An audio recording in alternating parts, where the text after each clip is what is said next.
Magandang araw mga kababayan. Narito na ang pinakabagong ulat sa lagay ng panahon ngayong araw, May 24, 2026, Sunday. Patuloy na nagpapalakas ang posibleng bagyo na manggagaling sa silangan. Merong pagbabago sa magiging kilos nito, ganun din sa isa pang sistema na magmumula naman sa kanluran. Para naman lagi kang updated sa lagay ng panahon, i-click mo lang ang subscribe button. Sa ngayon, ang trough ng low pressure area ang mas direktang nagpapagalaw ng panahon sa Mindanao, kaya mas aktibo ang ulap at ulan sa timog at silangang bahagi. Habang sa Bicol Region at Quezon ay easterlies ang nagbibigay ng moisture at panakanakang thunderstorm. Dito naman sa Metro Manila at sa natitirang bahagi ng bansa, mas nangingibabaw ang localized thunderstorm kaya pwedeng biglaan ang buhos ng ulan sa ilang lugar kahit medyo maaliwalas sa ibang area sa parehong oras. Unahin natin ang mga lugar na nasa ilalim ng trough ng low pressure area. Para sa Mindanao, Palawan, Eastern Samar at Southern Leyte, inaasahan ng maulap na kalangitan na may scattered rain sa thunderstorm. Sa ganitong setup, ang ulan ay pabalik-balik at hindi lang isang bagsakan. May mga oras na hihina o titila tapos babalik ulit at may mga pagkakataon na may kasamang kulog at kidlat. Dahil ang pag-ulan ay maaaring moderate hanggang paminsan-minsan ay heavy, posible ang flash floods at landslides. Kapag tumapat ang mas malakas na thunderstorm burst sa isang lugar, pwedeng bumilis tumaas ang tubig sa mga mababang bahagi, lalo na sa mga lugar na mahina ang drainage o malapit sa mga daluyan ng tubig. Sa Mindanao, mas kapansin-pansin ang makakapal na ulap dahil trough ng LPA ang driver. Kaya mas mataas ang chance ng mas madalas na ulan kumpara sa mga lugar na easterlies lang ang pangunahing dahilan. Sa Eastern Samar at Southern Leyte, mas ramdam ang pagbigat ng ulap at ang pagdaan ng mga rain bands, kaya pwedeng may mga oras na mas tuloy-tuloy ang buhos tapos hihina ulit. Sa Palawan, kahit iba ang orientation ng isla, pwedeng tamaan ng scattered rain sa thunderstorms kapag kumalat ang moisture at nag-trigger ang pagbuo ng ulap sa ilang bahagi. Kaya hindi rin nakakapagtaka kung may bigla ang ulan sa iilang lugar at humina naman sa iba. Para naman sa Bicol Region at Quezon, inaasahan ng partly cloudy to cloudy skies na may isolated rain showers o thunderstorm. At ang sanhi nito ay easterlies. Ibig sabihin ang ulan ay hindi pantay-pantay at hindi sabay-sabay sa lahat ng lugar. Pwedeng mainit at maliwanag sa isang bayan pero sa katabing bayan ay biglang kakapalang ulap at bubuhos ang ulan sa maikling oras. Kapag tumama ang severe thunderstorm, posible ang flash floods at landslides. Sa Bicol, dahil mas nakaharap sa daloy ng moisture, may mga oras na mas madaling magtipon ng ulap at mas mabilis mabuo ang thunderstorm cells, lalo na kapag uminit ang panahon. Sa Quezon, ganun din ang pattern. Pwedeng paisa-isa ang tama ng ulan, pero kapag tumapat ang thunderstorm cell sa inyong area, pwedeng lumakas ang buhos sa maikling oras at magdulot ng panandaliang pagbaha sa ilang mababang lugar. Dito naman sa Metro Manila at sa natitirang bahagi ng bansa, inaasahan din ang partly cloudy to cloudy skies na may isolated rain showers o thunderstorm, pero ang pangunahing dahilan ay localized thunderstorm. Ang localized thunderstorm ay mas nakadepende sa local heat at moisture. Kaya minsan, ang pag-ulan ay biglaan at tila pili kung saan tatama. Pwedeng sa isang bahagi ng lungsod ay uulan ng malakas sa loob ng ilang minuto, tapos sa kabilang bahagi ay halos wala. Sa ganitong araw, mabilis magbago ang kondisyon ng kalsada at visibility. Kapag bumuhos ang ulan at kapag severe thunderstorm ang tumama, posible rin ang flash floods at landslides, lalo na sa mga lugar na mabilis mag-ipon ng tubig at sa mga bahaging may matarik na dalisdis sa ilang probinsya. Dumako naman tayo sa hangin at kondisyon ng dagat dahil dito rin nakikita kung saan mas ramdam ang ihip at pag-alon. Para sa Visayas, Mindanao at Palawan,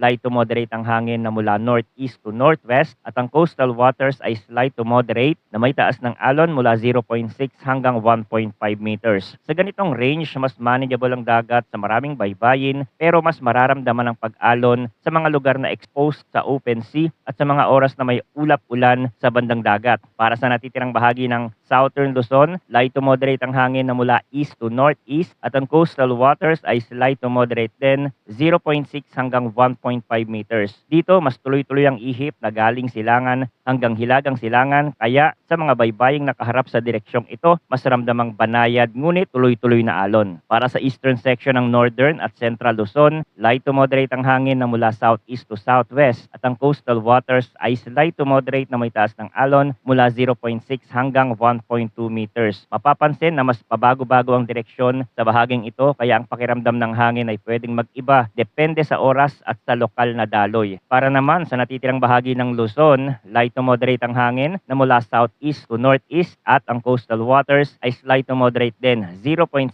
hanggang 1.2 meters. Mas mababa ang upper range kumpara sa Visayas at Mindanao, kaya mas kalmado ang baseline ng dagat. Pero pwede pa rin maging mas magalaw sa ilang oras kapag may thunderstorm activity malapit sa baybayin dahil ang pabugsong hangin at biglaang ulap-ulan ang pwedeng magpaiba ng sea state sa maikling panahon. Tingnan naman natin ang init at halumigmig sa nakalipas na 24-hour period ending 8 o'clock p.m. yesterday. Ang minimum temperature ay 26.2 degrees Celsius na naitala bandang 6:30 a.m. at ang maximum temperature ay 36.4 degrees Celsius na naitala bandang 2 o'clock p.m. Ibig sabihin, mainit ang tanghali at hapon at ang ganitong init ay nagbibigay ng mas maraming energy para sa pagbuo ng ulap at thunderstorm, lalo na kung may sapat na moisture sa hangin. Pagdating sa relative humidity, ang maximum relative humidity ay 78% na naitala bandang 5 o'clock a.m. at ang minimum relative humidity ay 48% na naitala bandang 2 o'clock p.m. Mas mamasa-masa ang hangin sa madaling araw, tapos habang umiinit ang araw, bumababa ang humidity at mas umiinit ang pakiramdam. Sa ganitong kombinasyon, normal na tumataas ang tsansa ng thunderstorm development sa hapon, lalo na sa mga lugar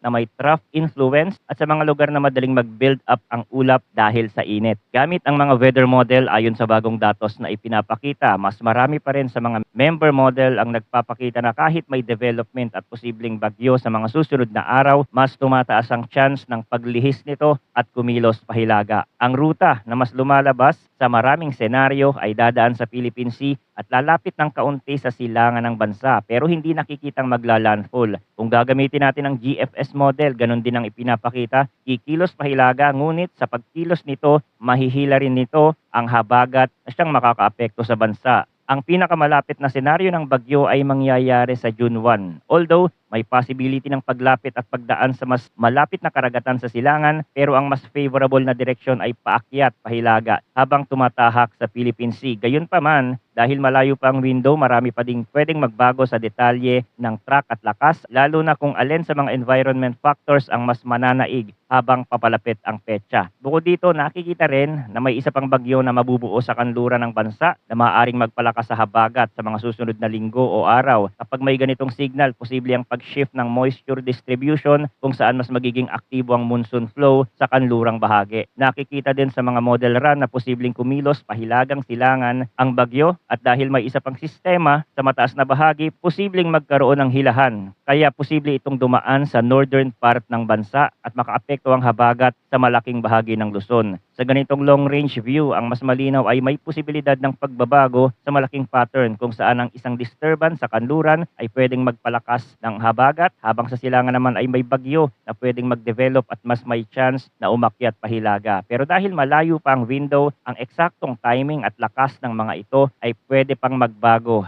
habang dumarami ang mga bagong datos. Manatiling nakatutok sa mga susunod na updates para sa pinakabagong impormasyon. Maraming salamat sa inyong panonood at patuloy po tayong mag-ingat.